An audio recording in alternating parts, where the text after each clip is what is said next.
নিষেধের পর সিএ বার্তা শান্তনু ঠাকুরের। সিএ হচ্ছে জানালেন কেন্দ্রীয় প্রতিমন্ত্রী। এক সপ্তাহের মধ্যে সিএ লাগুর দাবি শান্তনুর, লিখিত প্রতিশ্রুতি কেন্দ্রীয় প্রতিমন্ত্রী।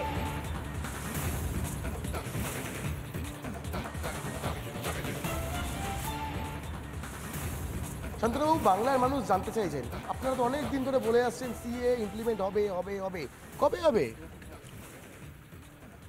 দীর্ঘ 65 বছরে যেটা সমাধান হয়নি সেটা অবশ্যই একটা বিস্ময়ের বিষয়। ভারতবর্ষের জিওগ্রাফি যদি ধরা হয়, সেই জিওগ্রাফিতে তার যে যুক্তরাষ্ট্রীয় কাঠামো, স্বাভাবিকভাবে ভৌগোলিক অবস্থান, ধর্মীয় অবস্থান, সামাজিক অবস্থান, নীতির অবস্থান, এগুলো বিচার করে সিএর ইমপ্লিমেন্টেশন করতে হবে। হঠাৎ করে সিএ ইমপ্লিমেন্টেশন করে দিলাম আর দেশের ভিতরে একটা উত্তাল অবস্থান তৈরি হলো, সেটা তো নয়।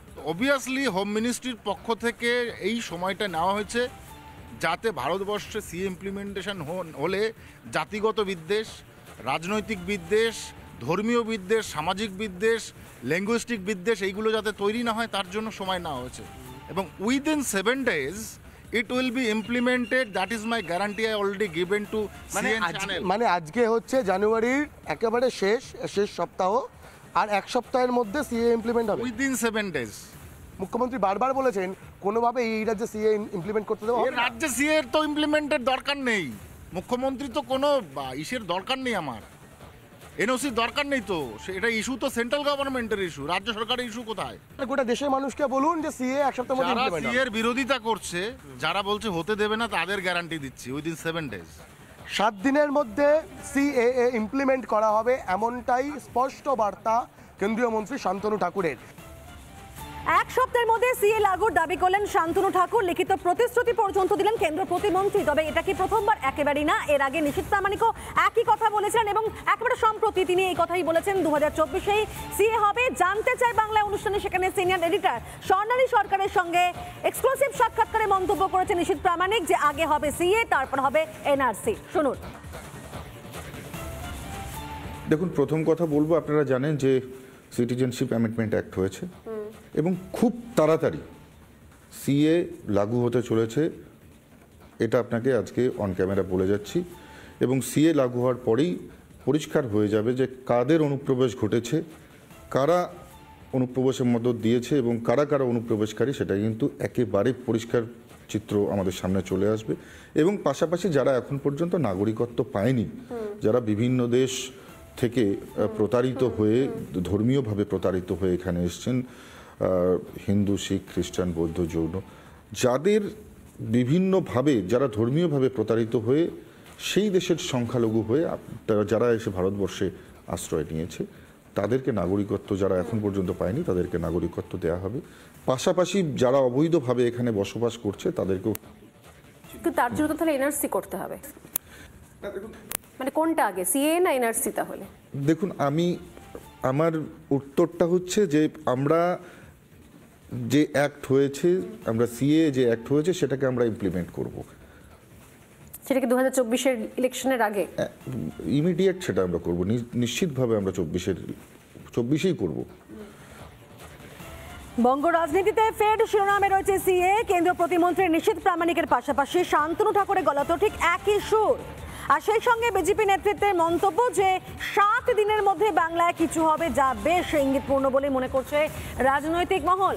শান্তনু ঠাকুর তো একেবারে পরিষ্কারই বললেন যে এক সপ্তাহের মধ্যে সিএ লাগুর দাবি তিনি করছেন এবং লিখিত প্রতিশ্রুতি পর্যন্ত দিলেন কেন্দ্র প্রতিমন্ত্রী। এই মুহূর্তে আমাদের সঙ্গে রয়েছেন সিপিএম নেতা সুজন চক্রবর্তী। স্বাগত আপনাকে রিপাবলিক বাংলায়। নিশীথ প্রামাণিক বলেছেন একই কথা, আবার শান্তনু ঠাকুরও বললেন। তবে শান্তনু ঠাকুর বলছেন আবার যে এক সপ্তাহের মধ্যে সিএ লাগু হবে। আপনার প্রতিক্রিয়া? না, দেখুন, গত 19 সাল থেকে 5 বছর হলো সিএ লাগু করবে বলেও ওরা 5 বছর ধরে করেনি।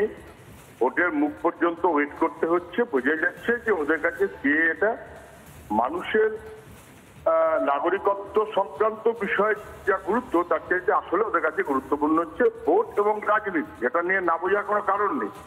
ফলে সিএ লাগু করবে কি করবে না সেটা এতদিন কেন করেনি, কি ব্যাপার, কেন 10 বার বলেছে এবং আসামে একরকম ভাবছে, বাংলা একরকম ভাবছে, ওদের রাজনীতি থাকুক, কিন্তু আমার কাছে কথাটা একেবারে স্পষ্ট।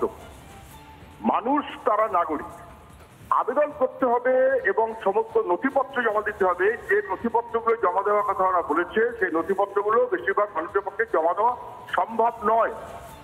ফলে যে মানুষ এখানে আছেন ওরা বলেছেন 2014 ডিসেম্বর অথবা তারপরে অ্যাক্টিভেশন অফ ছিটমহল 2015 জুলাই, কিংবা তার পরের কোনো একটা ডেট পর্যন্ত যারা এখানে বসতি আছে থাকেন অন্তত 5 বছর ধরে আছেন, তারা এখানকার নাগরিক, এই বৈধতা দেওয়াটা জরুরি।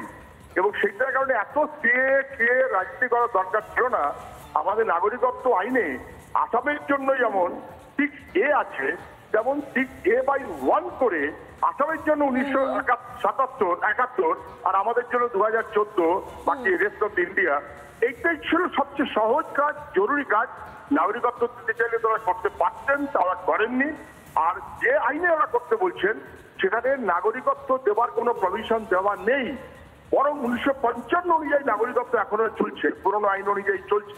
আর এই নতুন আইনে যেটা বলা আছে, নাগরিকত্বের আবেদন করতে পারবে না বলে কেটে দিয়েছিল 2003 সালের আইনে, 2019 সালের আইনে বলছে আবেদন করা যাবে। আবেদন করে নাগরিকত্ব হতে পারে না।